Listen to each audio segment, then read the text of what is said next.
ప్రియులారా, బాగున్నారా? దేవుని వాక్యాన్ని క్రమంగా చదువుచున్నారా? ప్రార్థించుచున్నారా? నేటి ధ్యాన వాక్యము 45 యెషయా గ్రంథం 2వ వచనం. నేను నీకు ముందుగా పోవచ్చు, మెట్టగానున్న స్థలములను సరాలము చేసేదను. దేవుని వాగ్దానం ఇక్కడ మనకు తెలియజేస్తున్నది, నేనే నీకు ముందుగా పోయి మెట్టగానున్న స్థలములను సరాలము చేసేదను అని. మనం వెళ్ళే మార్గములో మెట్ట పల్లముగా ఉన్నట్లయితే మనకు చాలా శ్రమగా ఉంటుంది. ఎత్తుకెక్కాలి, మరలా పల్లానికి దిగాలి, మరలా ఎత్తుకెక్కాలంటే చాలా శ్రమతో కూడిన పని. మా అత్తగారిది కేరళ రాష్ట్రంలో ఉన్నటువంటి ఒక ప్రదేశం.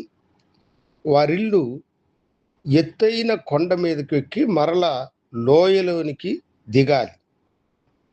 అలా వారు ఇల్లుంటుంది. ఆ ఇంటికి పోయి రావడము చాలా శ్రమతో కూడినటువంటి పని. ఎక్కాలంటే చాలా అలసిపోతాము. ఒగుర్చుకొని కూర్చొని మరలా నిదానంగా అక్కడికి మనము వెళ్ళాలి. అలాగనే మన మార్గములలో మనకు ఎత్తు పల్లాలు ఉంటే అది మనకు చాలా కష్టంగా ఉంటుంది. అయితే ప్రభు ఇక్కడ ఏమంటున్నాడంటే, అందుకని నేనే నీకు ముందుగా వెళ్ళి మెట్టగానున్న స్థలాలన్నిటినీ సరాలము చేసేదను అని అంటున్నాడు. మనము నడిచే మార్గములు ఎన్నో అపాయాలు, మనము నడవలేని పరిస్థితిలో ఇరుకు ఇబ్బందులు కలిగిన ప్రభు మనకు ముందుగా వెళ్ళి ఆ మెట్టగానున్న స్థలాలన్నిటినీ ఆయన సరాలము చేయనంట. నీ మార్గమును సరాలము చేసే దేవుడు నీకు ముందు వెళ్ళుచు ఉన్నాడు. ఆయన ముందు వెళ్ళినట్లయితే ఆ ఎత్తైన స్థలాలన్నీ సరళమైనటువంటి మార్గముగా మార్చబడి నీ ప్రయాణమును దేవుడు సుఖవంతముగా సురక్షితంగా చేయును. కనుక దేవుని బిడ్డలారా, పల్లము ఎత్తు మనకు శ్రమను కలుగు చేస్తుంది, ఆయాసమును కలుగు చేస్తుంది. ఈ ఆయాసము నుండి, శ్రమల నుండి మనలను కాపాడే దేవుడు మనకు ముందు వెళ్ళి మన మార్గములను సరాలము చేయించు ఉన్నాడు.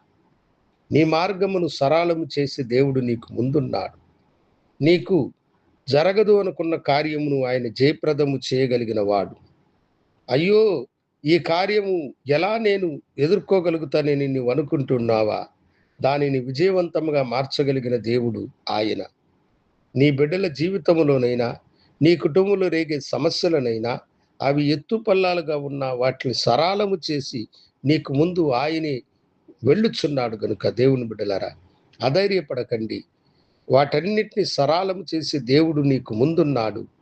ఆ దేవుని నువ్వు ముందుండి ఆయన వెనుక నువ్వు వెళ్ళినట్లయితే నీ మార్గము సరళముగా మారి నువ్వు ఆశీర్వాదకరంగా జీవించి దేవుణ్ణి గణపరిచేటువంటి కృపను దేవుడు నీకు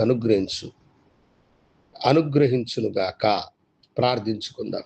పరిశుద్ధుడా, ప్రేమామయుడా, మాకు ముందుగా మీరు వెళ్ళి మెట్టగానున్న స్థలములను సరాలము చేయుచున్న ప్రేమకై వందనాలు చెల్లిస్తూ నీ బిడ్డలకు మీరు సహాయం చేసి ఆశీర్వదించి నడిపించమని యేసు నామమున అడిగి వేడుకొనుచున్నాను తండ్రి, ఆమేన్.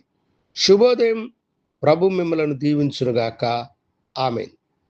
ప్రియులారా, ఈ చిన్న సందేశం మీకు నచ్చినట్లయితే కమెంట్స్ రూపముగా మీ అభిప్రాయం తెలియచేయండి, షేర్ చేయండి, లైక్ చేయండి, బెల్ బటన్ని నొక్కండి.